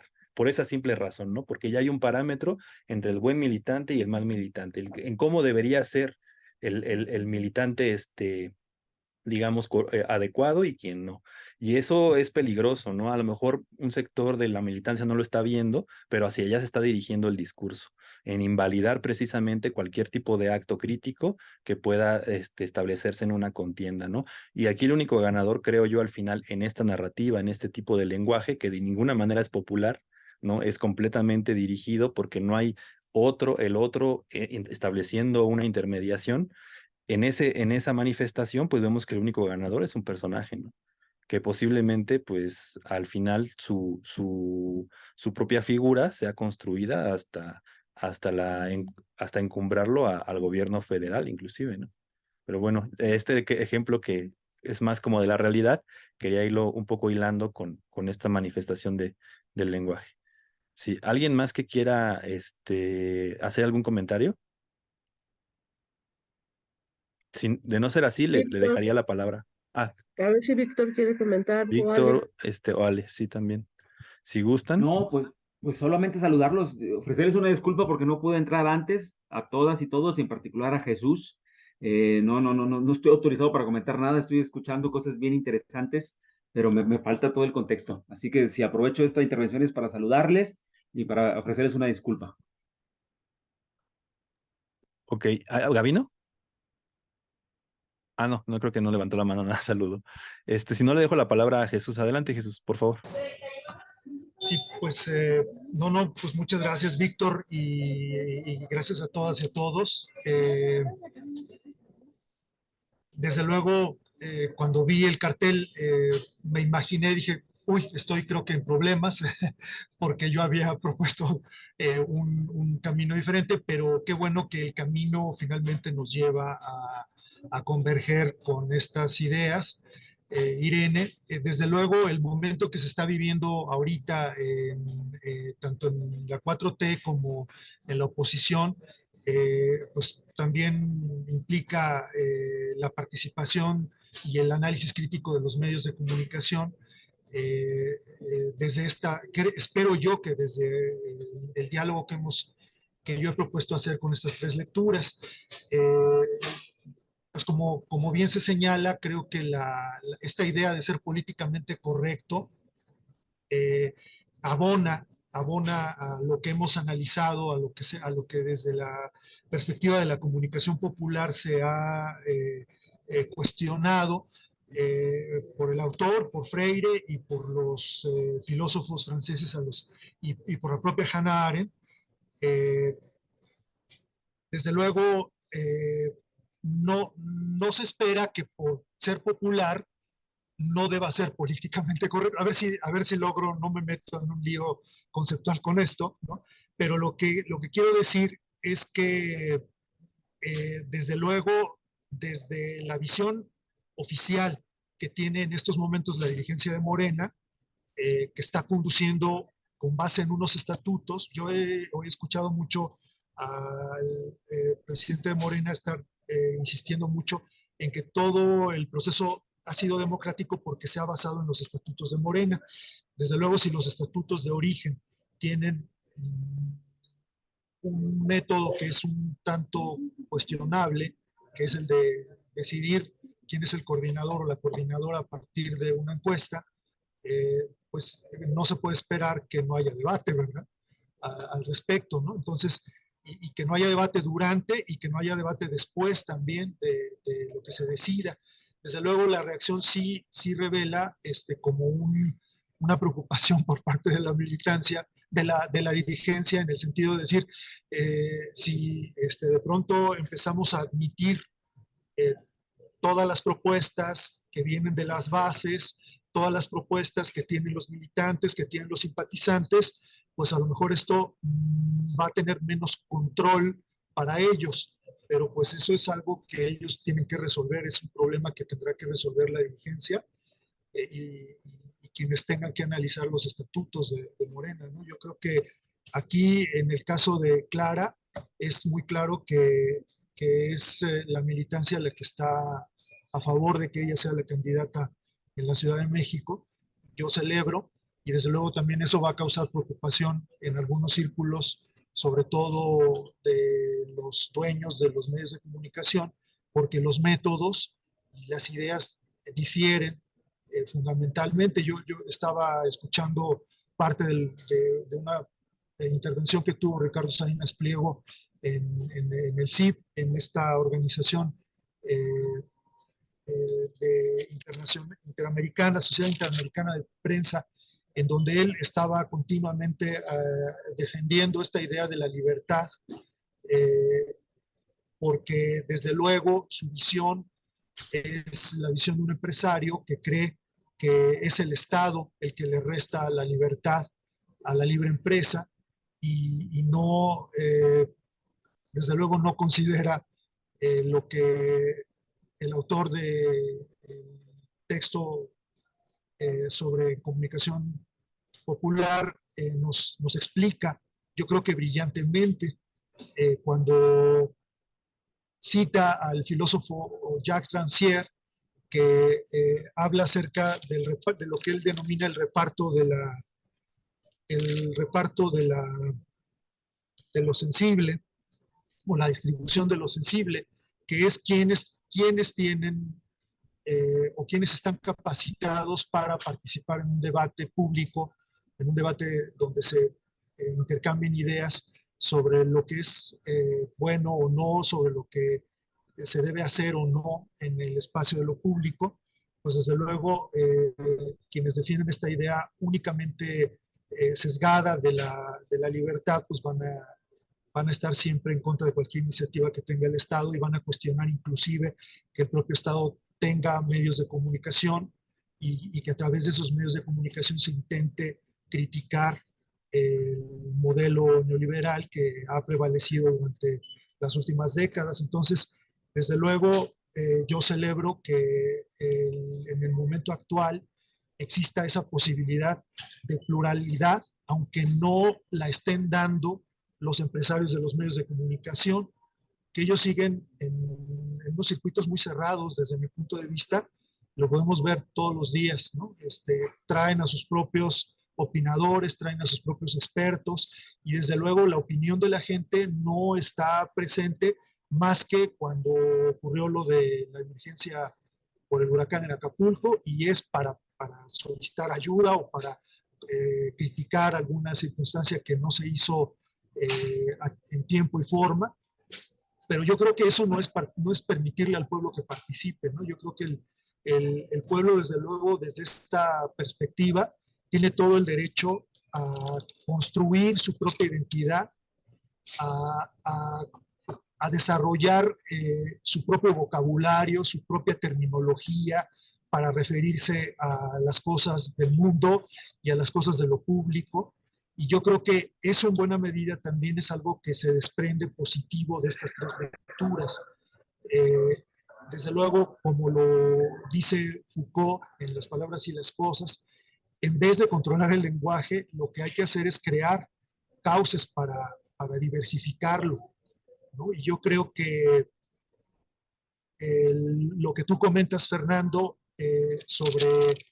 sobre quién es políticamente correcto y quién no, quién es el militante ideal para una dirigencia actual, para estos momentos en la 4T, limita fuertemente esa posibilidad de pluralidad y de diversidad que debe darse desde su origen, desde las bases del movimiento de la Cuarta Transformación y que yo espero que pudiera verse reflejada también en lo público, en todos los espacios de lo público.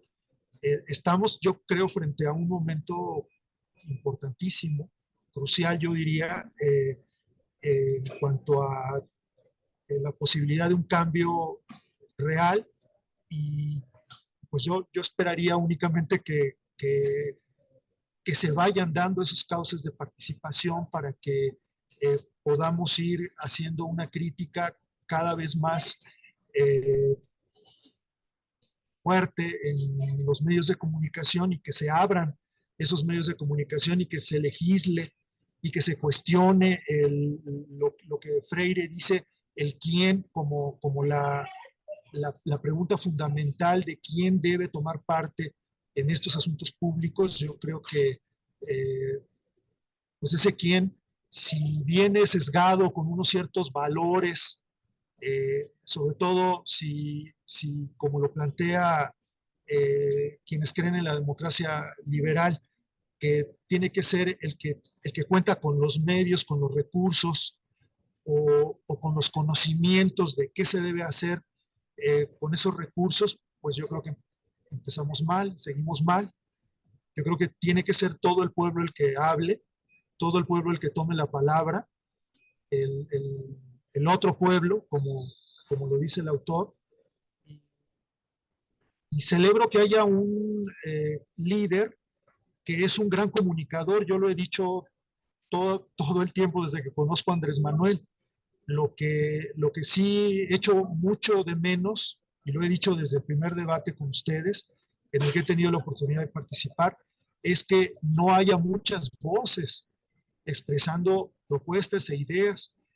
Quiero recordar lo que dijo el ingeniero Cuauhtémoc Cárdenas como crítica a través de los medios de comunicación con relación al proceso de las precampañas, que nos dijeron que no se llamaban precampañas, que se llamaban de otra forma. Y es la ausencia de propuestas.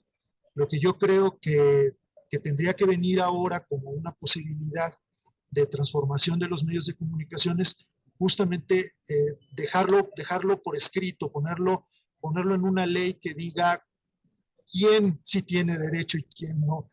Y en ese sentido, pues yo esperaría que se dijera que todos tenemos derecho a participar, aun cuando no tengamos la competencia lingüística o el capital cultural que se pueda tener. Yo creo que todos tenemos algo importante que decir. Entonces, desde un punto de vista, ese reparto o distribución de lo sensible tendría que apelar a la pluralidad, apelar a la diversidad, permitir que sean los propios grupos los que configuren sus identidades y digan quiénes son, que no sean otros los que los nombren. Y desde luego, en la medida también en la que el mediocentrismo, como lo llama el autor, se pueda hacer a un lado y podamos ir ocupando nuevos espacios. Él pone algunos ejemplos. Él habla incluso de las feministas que hicieron un meeting masivo y incluso un performance exigiendo respeto a las mujeres y que terminen los feminicidios. Yo creo que es positivo si se hace así, si se hace de esa manera. Yo creo que siempre será importante que sean los propios grupos los que decidan cómo quieren que los nombren o cómo quieren que se utilicen los términos y que uno se adecue a la terminología más adecuada, ¿no? Finalmente, yo diría que un mérito que tiene la tercera lectura que yo les propuse es que toma la voz o recoge la voz de los que no tienen voz en el ámbito de lo público, con esta idea que el autor retoma de Bourdieu, que dice que los sectores marginales del pueblo pueden y de hecho constituyen una categoría que lucha por generar condiciones que los alejen de su calidad de excluidos.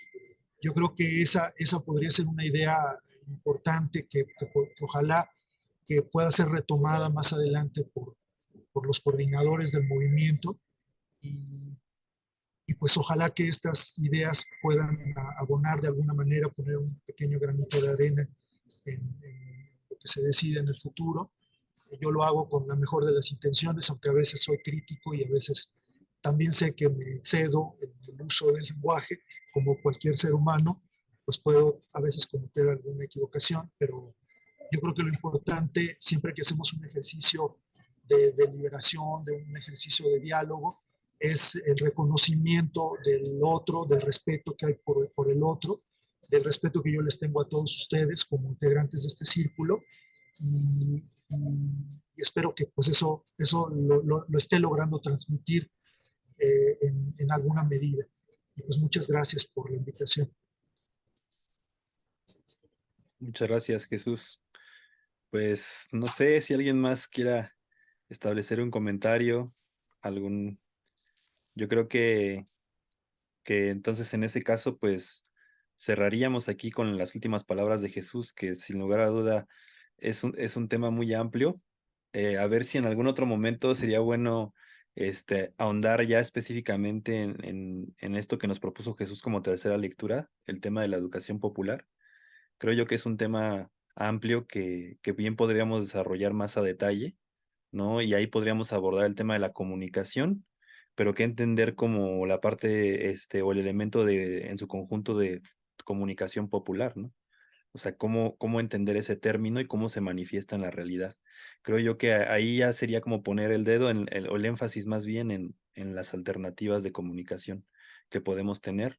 Pero bueno, eso ya será para otra sesión. De entrada fue un debate amplio, histórico, sobre la manera en que se van constituyendo las ideas, los conceptos, la democracia, la igualdad, ¿no? La discriminación y en todos estos procesos, qué papel juega el lenguaje, ¿no? Eso es muy, muy importante. Pues nada, agradecerles a todas y todos ustedes su participación. Siempre será un placer verlas y verlos a todos, porque comparto muchas cosas, mi cabeza siempre queda como trabajando en estos días y pues me lo llevo para todo lo que sigue. Pues muchísimas gracias a todos y todos los que nos escuchan. Que tengan muy buena tarde. Nos vemos en la siguiente sesión.